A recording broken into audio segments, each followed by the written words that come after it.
Good evening, everybody. My name is E.R. Anderson. I'm the executive director of Keras Circle. Keras Circle is the nonprofit programming arm of Keras Books, and Keras Books is the South's oldest independent feminist bookstore. We are delighted to be joined tonight by Meredith Talusan and Morgan Thomas in celebration of Morgan Thomas's brand new book, Manywhere, Collected Stories.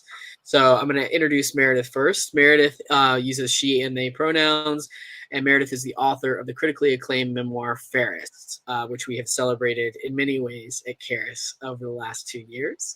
Meredith has contributed to many publications, including the New York Times, The Guardian, The Atlantic, Wired, and Condé Nast Traveler. She is also founding executive editor and current contributing editor for Them, Condé Nast's LGBTQ+ digital platform. They are currently working on a novel, which we cannot wait to read, and are zooming in from their new post at Sarah Lawrence College, which is really exciting. So welcome, Meredith. And the person of the hour tonight is Morgan Thomas. Morgan's work has appeared in The Atlantic, The Kenyon Review, American Short Fiction, Vice, Electric Literature, Plowshares, Them, and Story Quarterly, where their story won the 2019 Fiction Prize. They are the recipient of a Breadloaf Work Study Grant, a Fulbright Grant, and the Penny Wilkes Scholarship in Writing and the Environment, and the winner of the inaugural Southern Studies Fellowship in Arts and Letters. They have also received fellowships from the Swanee Writers Conference and the Arctic Circle. They are a graduate of the University of Oregon MFA program, and they currently live in Portland.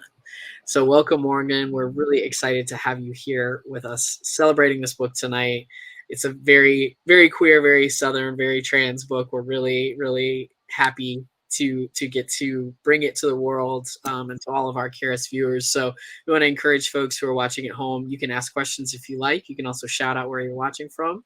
And obviously, if you know either of these folks and you just want to say hi, you can do that too. So I'm going to get out of the way. But thank you both so much for celebrating Manywhere with Keras. Hi, Morgan. It's wonderful to be talking to you tonight. And coming full circle, which we'll talk about in a little bit. But first, I believe you have a bit of a short story to read for us. Yes, thank you so much, Meredith. And I wanted to thank Keras for hosting me this evening, hosting the two of us. I was remembering earlier today that the last in-person event that I was able to attend was at Keras Bookstore for Audre Lorde's birthday, and it was a really lovely event. So it's good to be returning in virtual space. And Meredith, this book owes so much to you, so it's also really incredible to be in conversation with you and to be celebrating it here with you. So I'll read for about 5 minutes from the first story in the collection, Taylor Johnson's Lightning Man. October 2008. I'm here in the photo booth on Ellis Island, waiting for you, Lightning Man. You're sailing from London on the ocean liner New York. Your ship docks in 1 hour, 100 years ago. We'll miss each other by a century, I know. It doesn't matter to me. I'm here anyway, waiting. I have something to tell you. After you disembark, follow signs to the gift shop. I'm on the first floor, near the water fountains, past the ladies. Make a right at the elevator. The medical ward, where you spent most of your time on the island, is closed to visitors now. The room where you argued your case before the Board of Special Inquiry is locked, visible only through glass windows. But the site where you had your photograph taken on Ellis Island is open to tourists, marked by a photo booth. There is still one camera on Ellis Island, and I'm sitting in front of it. I'll meet you here. I'm wearing a Homburg with a stiff brim and a suit just like yours. The tourists mistake me for a living exhibit, a reenactor. Who are you? They ask me. I tell them to guess. I came up on the train, 2 days spent on the rails you once rode the other way. This morning, I told my mother I was taking a ferry to Ellis Island. She said, we didn't come that way. It was Canal Street for us. I know. There's no one up there for you, she said, hanging up. But I haven't come looking for family. I've come to meet you, Lightning Man. As this is the lightning rod season, it is the opportune time to put the homeowner on his guard against the wiles of one lightning rod man, who is now going his rounds in the lower wards, equipped with a reel of twisted white ribbon, some alleged insulators, a few gilded points and spikes, and an enormous quantity of impudent loquacity. From the Louisiana Electrical Review, January 30th, 1909. You protected us from fires. My mother invoked you when the weather turned, when hard rain shorted our window units, when jellyfish sucked up into Gulf Power's turbines fried the circuitry, and we lived for days in the dark, when the generator at the corner of Lee and Empire blew, when the neighbor girl dropped her hairdryer into the kitchen sink and the surge protectors tripped one after another down the row of flats, my mother said, "Where's that lightning man?" When a storm tracked off the Gulf to New Orleans, she didn't call on Jesus. She clasped her hands in front of the standing fan and she said, "Hear us, lightning man." We climbed into the bathtub, put the mattress there on top and hunched against it for breathing room. We listened to shingles pull away from the roof, to the trees outside popping like cans, to the Kesey family next door singing Hosanna, crammed into their tub, same as us. We said, "Come on, lightning man, knock at our door, lightning man, keep us safe, lightning man, we're calling you." After, in the giddy, permissive days following any storm, I used bungee cords for jump ropes. I skipped with the other kids, singing, lightning man, where's your rod?" We tapped Coast Guardsmen on the shoulder to whisper the question and ran, shrieking. We couldn't have said why it was funny, but we were certain it was. We made our own lightning rods. We lashed coat hangers to the gutter. We tied Christmas ornaments to brooms with butcher's twine and dangled them out windows. If the ornament twisted left, a storm was coming. If it twisted right, our mamas were. We all knew your story. We'd heard it from our mothers over dinners of macaroni eaten before the standing fans. The year was 1920. You appeared in a thunderstorm on the porch of the landlord's flat. You held a staff of iron from which hung a crystal ball, the sort used for divination. You knocked. The landlord mistook your knocking for thunder. Perhaps your knocking was thunder. You let the thunder do your knocking for you. You sold lightning rods, iron rods, $1 a foot, the glass balls you'd throw in free. 4 rods would cover the flats, protect them from lightning fires, 40 feet of iron, $40. The landlord refused. The landlord was warded, pimpled, bespectacled, every kind of ugly. The landlord was tight as a mule's ass with his money. 1 year later, the flats caught fire. Inside, 24 people, women and children. 4 rods would have covered the flats, $40. Most ended the story there with a suck of air through their teeth, one shake of the head. We may be stingy, but we aren't cheap. Not my mother. My mother went on. You died in 1932, she said. You were entombed in St. Louis Cemetery, east of New Orleans. The undertaker, when he stripped your body for embalming, discovered you had been all along a woman, costumed with a man's suit and a smoker's cough, a Canadian with no U.S. citizenship and no family to speak of. My mother liked your story because she thought it illustrated the progress made by women of her generation. These days, you wouldn't have to hide that way. You could sell a lightning rod wearing a skirt, might sell more. I liked your story because I suspected even then you weren't a woman or a man. You were a lightning man with a knock like thunder. I felt close to you. I'll stop there. Beautiful. We have, everybody, I'm like snapping.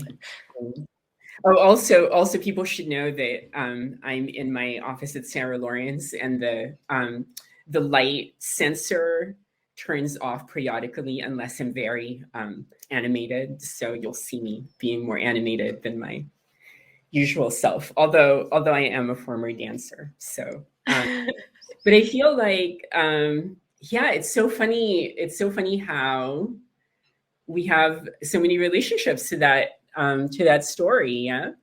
Because it's the story that I first read of yours when we were at the Banff residency together. And it's the story that I sent to your editor, Jackson, and then it's the story that I ended up editing at them. And I think for me, one of the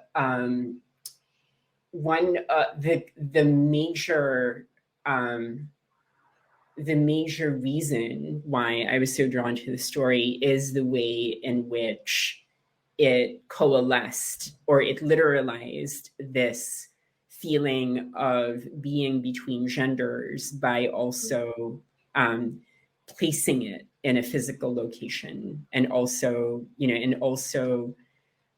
giving that feeling a physical form, in the sense that, which is also the case for so many of the stories in the book, right, where people are desiring, while at the same time they're traveling, right? And I was just wondering to what degree that, I mean, like, how that developed, the relationship between gender and place in the book, and if you can talk a little bit more about that. Yeah.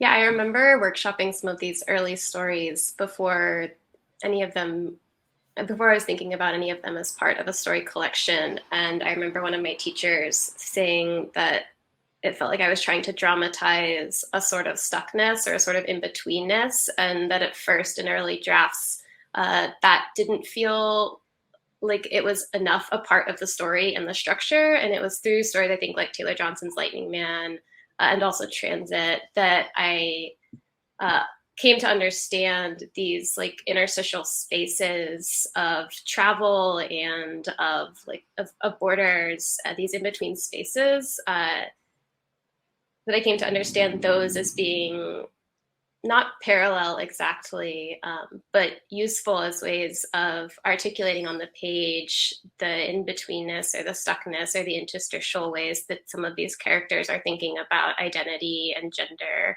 and the way that they are seeking to find a space for themselves, both literally, both actually like sort of place-based, a sort of a home space, and also within these confines of gender identity and sexuality. And something that I've been thinking about just recently, and I think my thoughts on this are still half-formed, is the way that our conceptions of gender are also just place-formed, right? The way that they are actually like, the way they actually grow out of the places in which we're living and in which we're growing. I think Masha Gessen talks about this really beautiful in an essay where they talk about like spending 10 years in Russia as a journalist and coming back, and so many of their community had transitioned, and they were like, oh, maybe if I had stayed in the US, like I would think about my gender differently now than I do. And I think I just recently, and potentially temporarily, but moved back to the South. So I'm actually in South Carolina right now, and realized with that move, like immediately after it, I was feeling this new sort of agitation around gender identity that I hadn't been feeling for several years living in Oregon and other places. And I think in part it was because in this place, the way that like I feel affirmed here is by being misgendered as a man, by getting like sir, he, him pronouns. Whereas like in Oregon, the way that I feel affirmed is by getting they, them pronouns, or being seen as a genderqueer person.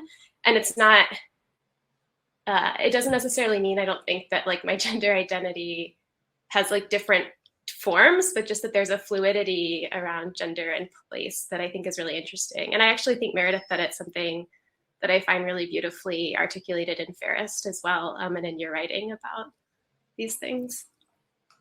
Yeah, how we want everything, you know, like there's such a Western premium put on fixing things in place, and you know, and there is something really I don't know, like reductive about that, and oppressive to a lot of people, right?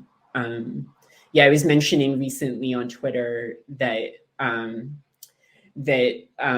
don't put my pronouns on my email because it's so hard for me to figure out like what pronouns feel right, and it feels really definitive when I put it on my email. It also just really occurs to me how, I mean, one of the wonderful things about your story is that, you know, like you do have this person, you do have this sort of, usually there's a central character, and they're moving through space, you know, so they're enacting their desires through space, but they're also enacting their desires through time, right? So it feels like there's another axis that, you know, that is being evoked. And that's true of, you know, that's obviously true of Taylor Johnson's Lightning Man, but it's true of another story, Philippa Cook, in the book, can you talk about the how that part of it developed and how you think about the relationship then between movement through space and movement through time? Yeah. So the book came about in part, I think, or at least the earliest stories came about because a friend told me about Frank Woodhull, who became the inspiration for the story Taylor Johnson's Lightning Man. And I found myself really obsessed with that person. And I was reading everything I could find about them. I was seeking out newspaper articles from 1908 in which Woodhull was interviewed. I was just really fascinated by this story. And this was before I thought of myself as genderqueer, or even I think had really any sense of what that could mean. And so I think this sense of kinship that I had with Frank Woodhull was actually the first spark also of the beginning of my understanding of that identity for myself. However, increasingly, as I came to understand sort of genderqueer identity as it exists in like modern queer discourse, I also understood that imposing it on a person in 1908 could be problematic, flattening, limiting, like really inaccurate. And so I became then interested, I think, in this question of like, what does it actually mean to seek queer and genderqueer lineage throughout history? What does it mean to be using those words or to be thinking with those concepts about individuals who are living historically? And those were some of the questions that I think propelled me through time in several of these stories. And by the way, if anybody has questions, there is our Ask a Question button, which I will periodically check. We're not, I don't want to be the lone person asking you questions, Morgan. And so can you talk a little bit about your research processes, or,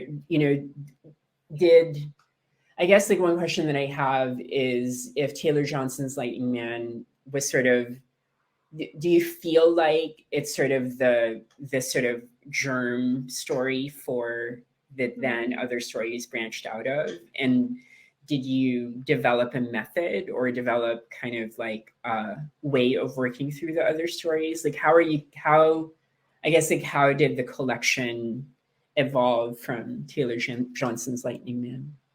Yeah, so I had 3 stories, I think, when I started thinking about the collection as a whole. So that would be Taylor Johnson's Lightning Man, along with Alta's Place and the Expectation of Cooper Hill, which I think are working in different modes. And I think the other stories feel like iterations of those 3 stories in specific ways and in different threads. And in terms of my research process, it feels really disorganized and chaotic, and I am usually following a spark of interest through many, many different tabs on a web browser or like digital archives, and then having to go back and take more care with citations and things like that on like a second run through these things. But I did find that when I was unsure what I was interested in writing about, and or when I was feeling frankly sort of lonely or like without community as a genderqueer person, I would be like steep in archives and almost always found something that sparked interest. So I think stories like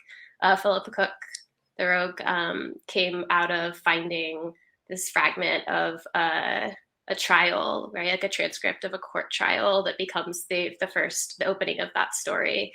And this was Thomasine Hall. And in the transcript of the trial, there's like the line, "I am both a man and a woman," and then later a line specifically about queer sexuality. And there was something about imagining this person standing up before a court in 1629 in colonial Jamestown and saying those things, right? These things that I think are still were still frightening for me at that point to think about articulating aloud or saying to anyone, much less in like part of a judicial process. So there's something about that felt exciting and that I think sparked my interest, and then that story grew from there. So often the research would ignite the story or was the starting point. Right. But I feel like at the same time, like maybe the unruliness also allows space for imagination, right? Like I feel like so many of the stories kind of like rest on a leap of faith, or like a leap of belief, right? And one of the things that I love about that in your work is that in a lot of ways it sort of puts the reader in a story in a way, in a way, because we are sort of, you know, like we are being asked to also you know, to also take a leap of faith, or take a leap of, you know, of belief in these characters. And then there's also this really odd, not odd, but just sort of like I don't know, like really fun and destabilizing way that then, you know, part of it is based on, you know, part of what we're perceiving, what we're reading as fiction, is also based on court transcripts or historical documents, right? Like it's, I mean, I'm sorry to be gushing about your work. No, you're right. I think that much, you know, like how rich I find it, and how every time I read your work, I just really find myself, I don't know, just kind of like in this place of wonder about sort of, you know, I think both as a writer and as a reader, right? Like it's just like how does Morgan make people believe? Like, how does Morgan write these stories that are so uncanny yet also so convincing? How do you do it, Morgan? I have no idea. But I mean, I think that one of the, I mean, I think I'm trying to convince myself, maybe, as a writer, as I'm writing. And I think also I'm really interested in decentering questions of truth. I think I'm really interested in not asking, like, is this real, or did this happen in this way, or perhaps having those questions be present but be less important in, say, a story like the Philippa Cook. The questions of like, are these letters real or are they forgeries? Are these like, is this person Philippa Cook's descendant or not? Those questions of fact to me become sort of less important in the telling of the story than what the myth, right, of Philippa and like the myth of these letters means to the narrator, and the way that that gets caught up in their own attempts to create the sort of life that they want, and their ability to see that the life they have isn't the life that they want, and their decision, like whether we see that decision as a wise one or not, to like get on this boat to go across the ocean to chase this life that they think they want, even realizing that it is a myth. And I think, I mean, the stories that we tell and the stories that we inherit have so much power, right? Whether they are true or not. And the histories that are so often like seen as like quote unquote true have so much erasure and so many gaps, and are so often tools of oppression. So I think that there's a sense of, of trying to think more about the way that these people are interacting with story than about the historical fact, which maybe is why I managed to slip through like the blending of fiction and history. So we have a question from, let's see, from Terry. Did your time in Mongolia spark the origin for Alta's Place? And were there historic records that help you in researching that story? I suppose in a sense it did, but I don't think I spent a year and a change in Mongolia, so I did not feel like I spent enough time there to write about the place in any real sense, or in any way that wasn't filtered through a white settler American consciousness. I think I felt like that would have been an appropriation and inappropriate.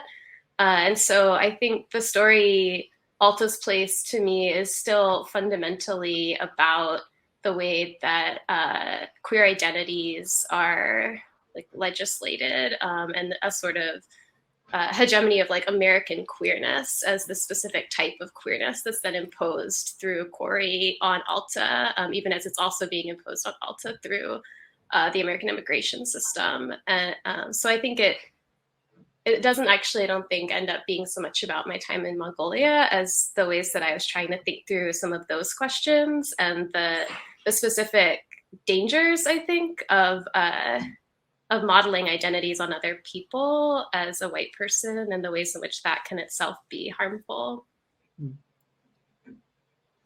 I'm not sure if people can hear the radiators in the background. Apologies, I'm in a building with old radiators. But you're doing great with the lights, Meredith. Oh, yes. Oh, speaking of, yes, I did want you to read from another story, and then I promised that I would do like a little a little interpretative dance. Can people guess like which I'm trying to get Morgan to read. I wanted you to read a little bit from Bump, which is another one of my favorite stories in the collection. Another story that owes much to you. Yes, I would be happy to. I'm just going to read the first couple pages. All right, Bump. To those who accuse me of immoderate desire, I say, look at the oil executives, look at the gold rush, look at all the women who want a ring and romance and lifelong commitment, and then look again at me. Me, I just want a person to dance the two-step with on Friday nights, a person who won't mind if I wear a shirt with maroon sequins or occasionally a strap-on pregnancy bump. In return, I offer a woman who can get by on little. I keep myself spotless. My car and my nails and my resume I polish myself until I shine.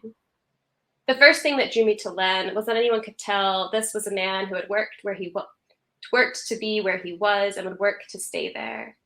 Born on a cattle ranch an hour outside Gainesville, he'd made partner at an Atlanta law firm, the firm that once represented Coca-Cola against the state. He wore a suit and tie to work even on casual Fridays. He had no Southern accent. On our first date, I asked him about the accent. He said, I did away with it, like it was nothing, doing away with a whole part of yourself. When I talk about polish, this is what I mean. Representing Coca-Cola is reprehensible, of course, and I've told him that, but still I admire his dedication. When I told him on our third date I was trans, he said that makes no difference. Another reason I love him. Not like my Nana, who had a conniption, said I was risking my job and my health and her livelihood in the bargain since she lived with me and counted on me to provide for her. And I did lose that first job. I made mistakes. I worked a miserable job for 6 years just for the health insurance. But a year ago, I got a new part-time job, a better job, and here I am. Len didn't care I was trans. Now I think maybe I should have asked for more than ambivalence. But for 3 years, I was happy with Len. Friday evenings, we danced the two-step at Dig Down, and he maneuvered me expertly through the crowd. He never trod on my foot, not once. Weekends, he came over and cooked pasta. Sometimes, when he was feeling ambitious, he cooked crepes. He was devoted to me. His crepes were terrible. His wife, Melinda, sometimes invited me to the nail salon or for sushi. I was grateful to her for the invitations, though I always declined. We were cordial, Melinda and I. We understood how to fit together, how to help each other. We both believed it was a good thing, even a relieving thing, to divide up the responsibility of caring for a man. With Len, for the first time in my life, I could honestly say I am content. So, well, of course, one of my first questions is this is a story about trans feminine experience, and I was wondering how you felt, or what were your feelings about going into that territory of experience. Yeah, I felt nervous. I mean, I think I felt aware of my relative privilege as an AFAB person, and I don't think that I would have written Bump if I hadn't felt like I was writing in relation, like if I hadn't been in community with people who had that lived experience, and hadn't like talked to them about the story, and hadn't had like readers who are willing to look at the story and to think about it with me.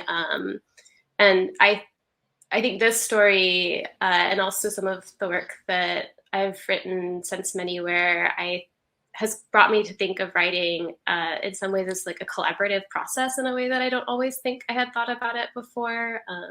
Understanding that if one is going to write outside of one's lived experience, there is a responsibility to be in community with folks who represent that lived experience, and to be writing in collaboration with those individuals in a way that is like relational. I think, at least for me, I prefer it to be relational and not transactional. So yeah, I think I approached it with some nervousness, and also with the sense that it felt like a story that spoke to the gender expansiveness of the collection and the way in which our thinking about parenthood and pregnancy is exclusive of trans folks often, and transphobic often. And I think some of those questions and some of that content felt like something that I also like related to strongly, even as an AFAB genderqueer person. Do you think of it as the funniest story in the collection? I kind of do. I think of it as the most joyful. Yeah, I think of it as the most joyful story in the collection. I mean, I think for me, Louie is the character of all of them who knows best what she wants and comes closest to actually living within that experience. So I think it's the most joyful, maybe the funniest. Right. It's always fun to make. It's always, good to make fun of cis men, I guess. Well, you talking about community reminded me of The Drowning Place, and the fact that that story is about community and is told in a communal voice. Can you talk about, like I think of it as a really challenging voice. And you actually did it's in third person plural, right? Rather than, I feel like first person plural is more, at least I've seen it more often. Can you talk about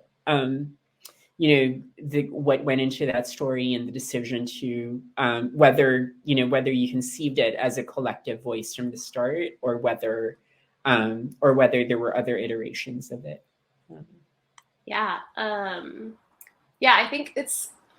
I think it's first person plural, but there's a heavy emphasis on the they. So it's a sort of like a we voice looking at a they voice. I'm not actually sure how to categorize it in terms of point of view, but I entered that story interested in thinking about what it would mean to write a place-driven story, I think. These are questions that are still floating around in my head and that I don't think I could answer. But for instance, in my MFA program, we talked a lot about like psychological realism and character-driven fiction.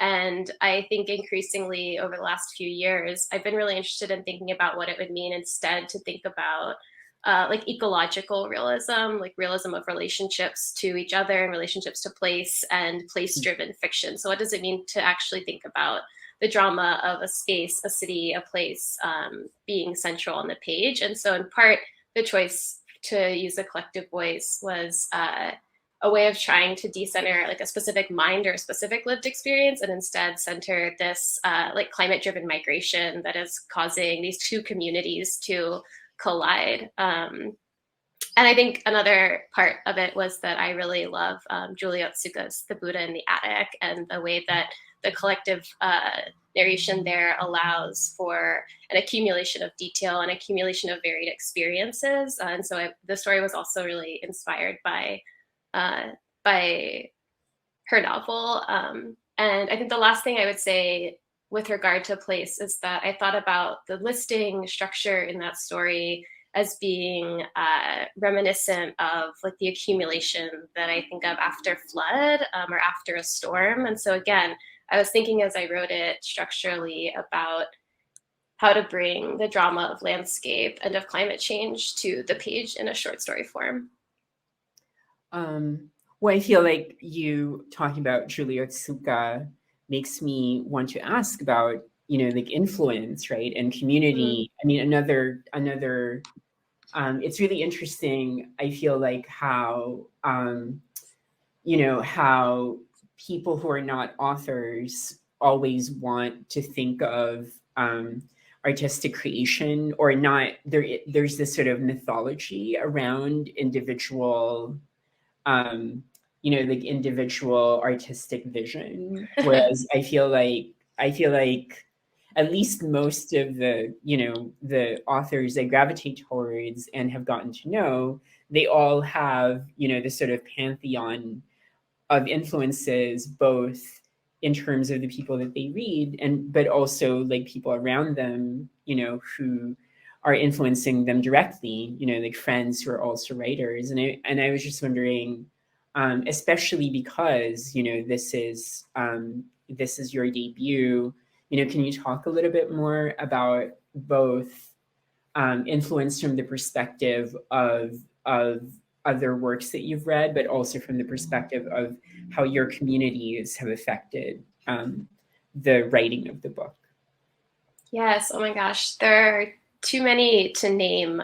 But yeah, so I think thinking about other books that made Manywhere possible, I think about all of the many incredible trans and genderqueer writers who have published books before me, and without whom literally could not have found the language to write into these experiences. And so I think here about River Solomon's An Unkindness of Ghosts, which was actually, I think, the first book that I read where I saw a sort of genderqueer embodied experience that felt like I felt some sort of kinship with. And then T. Fleischman's Time is a Thing a Body Moves Through, which also has the incredible like universal friend, the settler colonial genderqueer figure, who's really interesting.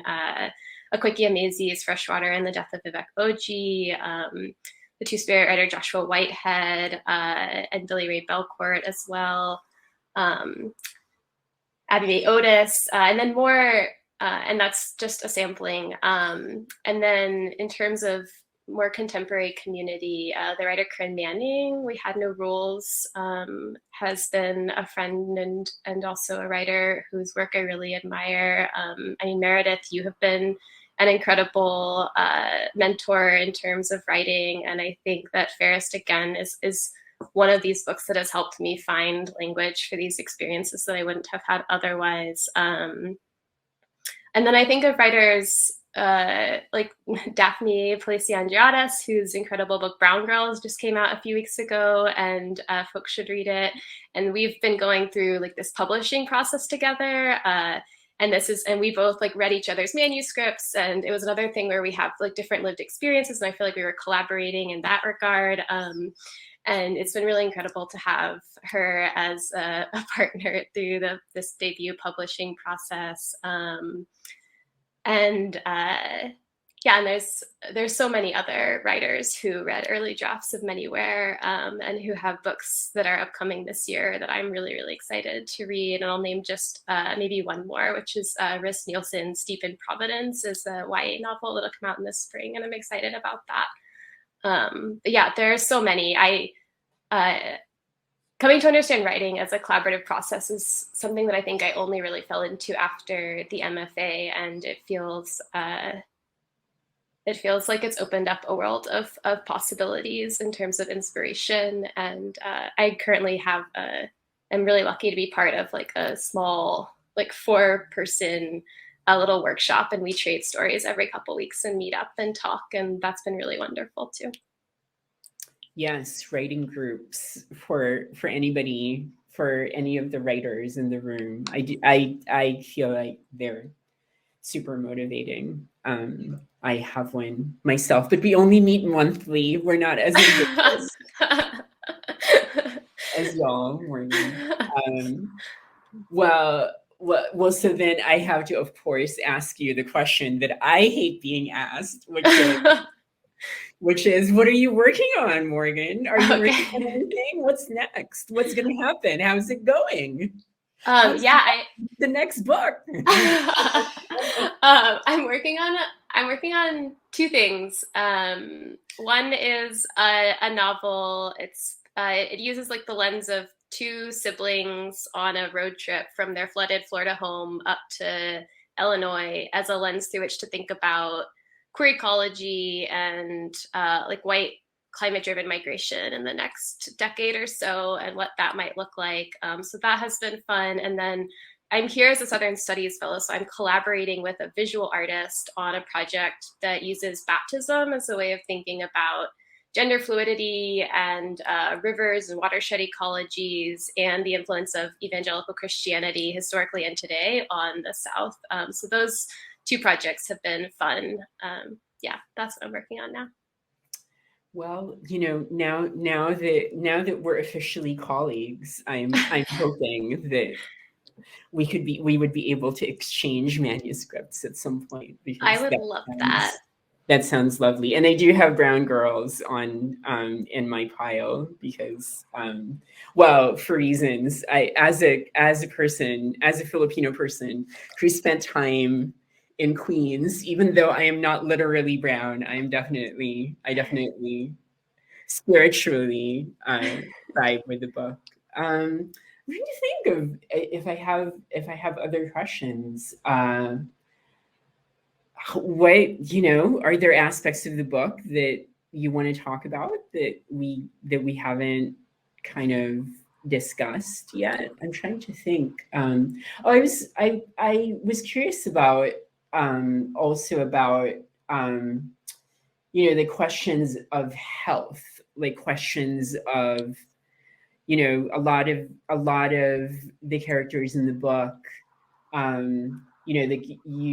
there is birth in the book. There are like obviously like gender issues and transitions. There is there are communities who are dealing with diseases. Can you talk a little bit about that specific concern as far as the stories go, and like what the germs for those for that thread in the book are? Yeah, absolutely. I think I was just thinking a lot about bodies as I wrote this book, in part because I think like body and gender feel connected in really complicated and like inextricable ways to me, and not in the ways that I think they are sometimes like conflated, right? If we're thinking about assigned sex, which even within assigned sex, like that's not actually as binary as people like to think, but in these really complicated ways, it feels like body and gender are connected. I mean, I am often misgendered, right? Because I'm short, or because like there are aspects of my body that appear femme, or because I like speak and people hear my voice. So there are these ways in which my physical experience and my internal identity are mismatched. And then there's this, that creates a constant sort of dynamic in my lived experience of the world. So I was just thinking a lot about the body as I wrote Manywhere. And I think in terms of health specifically, there are a couple things that I was thinking about. One is that as I was writing these stories, I was working in public health. I was working towards like Two-Spirit and LGBTQ plus health equity, and just coming to realize how I'm trying not to curse, how messed up our healthcare system is when it comes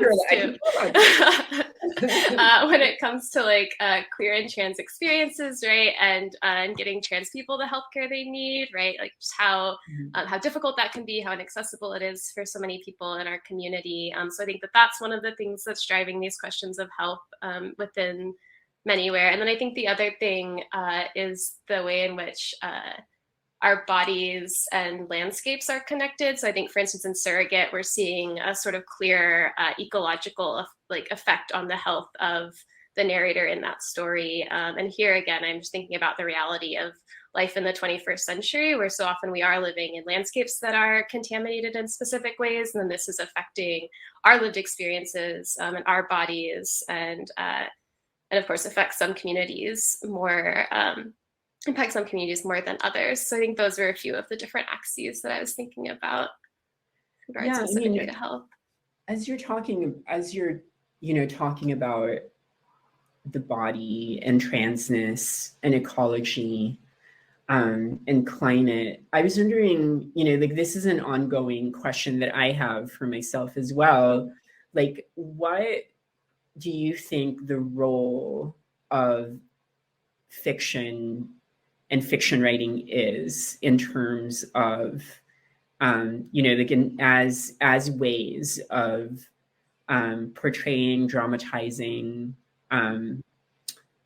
expressing the tensions around these these really large social issues, right? Like, do you think of them, I guess, like, I'm asking whether, like, do you think of your fiction as a form of activism, or do you think of it more as, kind of like running side by side with your political concerns? Like, how do you think of the relationship?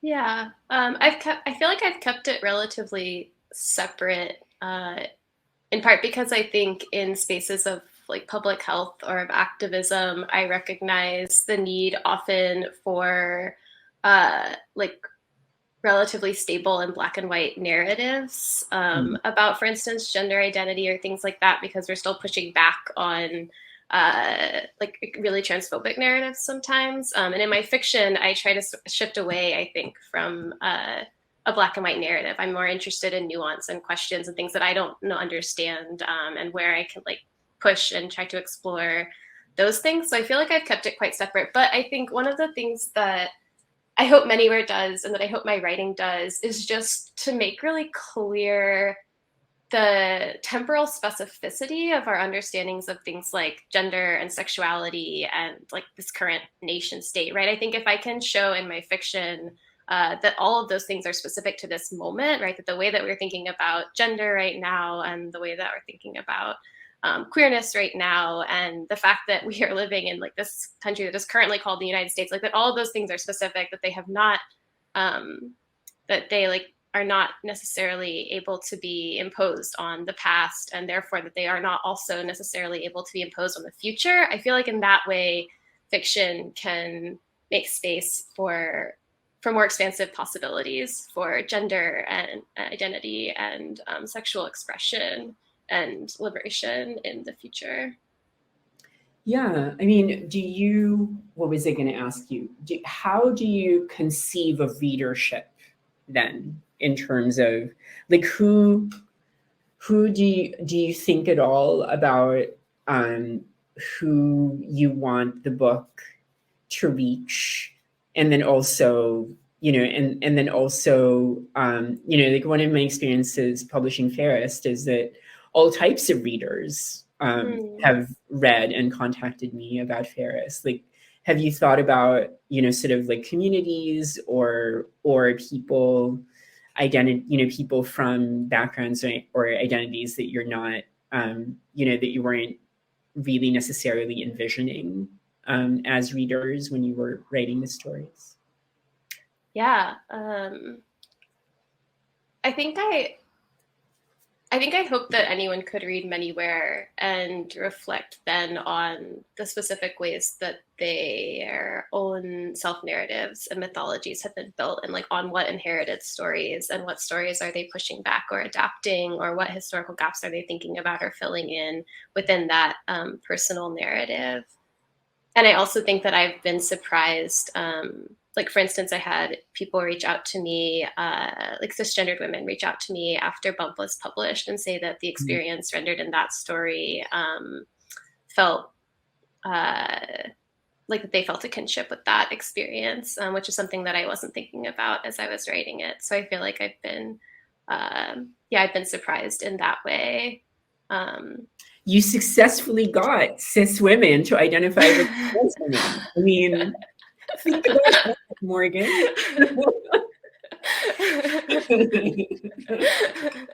I consider that a major achievement. I would put it as I would ask for permission as a blurb for your paperback. I mean, I think if the work, yeah, I think if the work is able to, I don't know, to like create solidarity, then that feels like a win to me. Yeah. And are you, I mean, this is a very writerly question.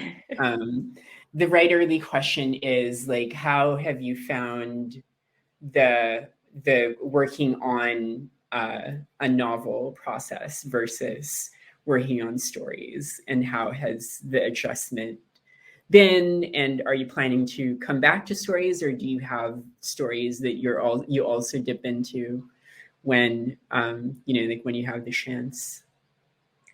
Yeah, I definitely have stories I dip into when I have a chance. I think the essential thing that I found was that because I was not confined in terms of space and length, I had to find another axis of like another way to confine the narrative. So it takes place over 3 days. And I feel like that temporal compression was really necessary for me to just be able to actually get my head around what the novel was going to be. And yeah, in stories, I tend to like to jump across centuries. And then in this novel, I'm jumping very little. It's very linear and just a few days. So I think that that's the way that I sort of found my way to the structure. Yeah. Do you think in general parameters are really important for your process? Oh, now I'm going to be like, let me figure out how Morgan works in our last few minutes together. I suppose so. I think that I really like the short form because it forces a sort of compression, and therefore like forces me to think about the moments that are really vital to a story being told. And so I think in a novel at first, it felt like there was too much space for excess, or sort of too much space to play. And so I think the parameter was useful in that way. But I've never, I feel like poets are the real ones for major forms and formal parameters. And I don't think that I've never considered writing a story in that specific way. Yeah. I think my early training in 19th century fiction has made me prone to the parameters. What parameter? You know what? Let's just go on, like these wild tangents. Does your novel feel? Yeah. How are you thinking about structure? Yeah, I mean, I actually am pretty obsessed with structure, which is part of the reason why I actually try not to overthink it and allow for, and it's interesting working on a memoir because it's naturally organic, because, like your life takes turns that people don't expect. And I think for a lot of my work, one of the things that I find really difficult is actually not to overplot, right? So that then you suck the sort of like organic life out of a story. But as a result, my work tends to have, these like wild, circuitous, digressions that an editor can just decide later whether they're advisable or not. Yeah, I'm trying to think of well, as the last, or well, if the audience, we're almost out of time. So if somebody has a final question, please feel free to put it in the chat. The only other thing that I can think of is the how do you think not being on social media affects your writing? Because you are one of the few people that I know who doesn't have social media at all. Yeah, I mean, social media just isn't possible for me as a way of interacting with the world, I don't think. So I feel like if I were on social media, I would be spending all of my writing time revising like 50-word tweet for like 4 hours until I thought I had it perfect, and therefore would would not actually manage to produce any fiction. I think that Yeah, that would definitely be yes. And I do feel like there are a lot of writers who produce significantly less fiction because of the fact that that they use their serial revising talents on tweets. But as a result, like we the audience, me as well as other people in the room who may have social media. I alas still indulge in Twitter. That gives us ample reason to even more reason to amplify your really amazing book. And it's been, I know it's been such a privilege to have gotten to know you and have have interacted with your work. You've certainly, you've made me a better writer, certainly. And engaging with your stories, like in the various levels that I have. And I think anybody who reads Manywhere will be left with that feeling, right? As of an authorial consciousness that has all of these amazing, innovative ideas, and expresses them in such passionate yet quiet ways, which is a really, really rare, actually, like a really rare quality in an author. And yeah, and it's been wonderful getting to spend this hour with you, talking about the book, and hoping we can spend more hours together once once we're able to, once we're able to travel more, maybe go back to Banff. Right, would be really fun. And I think I'm supposed to invite ER back so that they can give us more information about Karis and various programming. Yeah, thank you both so much. This was really fun. I want to encourage folks, if you can, to buy Manywhere via this teal link at the bottom center of your screen. It really does help us when you buy event books directly from Karis. So thank you in advance for considering that. You also can buy the paperback edition of Fairest from Karis. If you have not read that yet, you are missing out. So check that out. And also, if this is your first time here, we have a lot of great events coming up in general. So just check out our full slate at karisbooksandmore.com. I'll be adding captions to this and putting it up on our YouTube in the next couple of days. And if you have not checked out our YouTube, a lot going on there.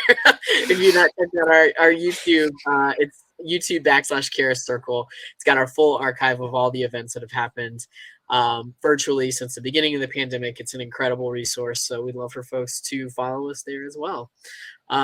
Thank you both again so much. It's really a pleasure. I know this book, Morgan, is going to continue to find lots of really excited readers. So I wish you all the success in the world and look forward to getting to host you many more times in the future. Thanks so much. Yeah, take care. Bye.